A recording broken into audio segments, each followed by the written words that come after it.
So far in Microsoft Project, we haven't really dealt with the time element. And what Project assumes is a working day and a working week. And we can control that. We are totally in charge of changing what effectively is classed as a working day and a non-working day and the hours of a working day. The defaults, if we go to File, Options and Schedule, are controlled here. Here we control what day of the week a week starts on. And it defaults to Sunday, but you could change that to Monday if you see fit. What month a financial year starts in doesn't have to start in January, might start in April, for example. The default start time and the default end time. So by default, everybody who works for us starts at 8 a.m. in the morning and finishes at 5 p.m.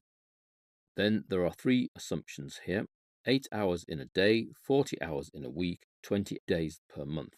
Now, why these are important is when you start to put your task durations in and don't use hours. For example, some of our task durations, we put a day in. Well, Microsoft Project needs to convert that day into how many working hours. And if you put a day, it converts it to 8 working hours.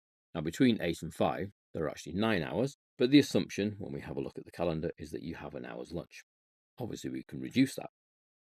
So these are the defaults. If we put a week in or 2 weeks, and we did put a task in with a week duration, the assumption amount of work there is 40 hours.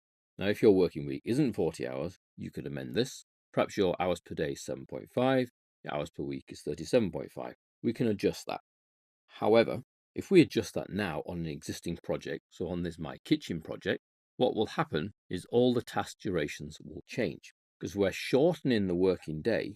The tasks have already made their assumption based on a week or half a day here, 2 days there, on how many hours work are required. So removing the cooker, for example, made the assumption we put 2 days in, that's 16 hours work. If we now change the actual working hours to 7.5 for a day and 37.5 for a week, then the duration of remove cooker will go up because it'll have 16 hours amount of work, which you can't get done in 2 days. So it'll have to be 2 days and a little bit. But you can make the adjustments. What I would suggest is you make any amendments required in the default working hours. So the default length of a day, the default length of a week, and the default number of days in a month before you start entering any tasks.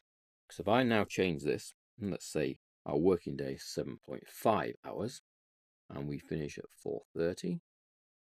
A week is 37.5. Days in the month is fine, that can stay at 20. Okay, you'll see, if we scroll back up to the top, that the duration of all of our tasks, except those that were defined in hours, have all lengthened slightly. So removing the cooker does take that a little bit longer than 2 days, because now our 2 days is only 15 hours, whereas when we placed the task in, it was 16 hours. So that's gone to 2.13, the rubble's gone to 2.13. Anything that was defined in hours remains in hours. Empty the cupboards was 6 hours. Pull up old carpets was half a day, it's now 0.8 of a day. 1.07 for attached new unit fixings. So you can see the actual durations don't quite look so realistic. If we'd have done amending the working time right at the beginning and then added in our durations, they would remain the same. It would just be less work because our project people only work 7.5 hours per day. It's not really a suggestion to do this once a project is built, but certainly before it starts, you can amend what here is the default really. When you put a day in, how many hours does that mean? When you put a week in, how many hours does that mean? When you put a month in, how many days does that mean? And then obviously the hours in a week is multiplied upwards. So let's put this back to the defaults because that's what our tasks have assumed. 8 hours in a day, 40 hours in a week, and back to finishing at 5. Now, as well as amending the default, the assumptions here, potentially the start and finish time, as it suggests here, we can make changes to the calendars. And really, the calendar ought to reflect any working time you set here as the default. If we say OK, our durations should go back to what they were. Fine, 2 days, half a day, they look correct. And then the second stage is to look at controlling the calendars. Now we can control the calendars to do a number of things, not just the working time assumptions for our project, but the calendars are all accessed through the project ribbon and change working time. And that takes us into controlling, managing, and even creating new calendars, which is where we're heading next.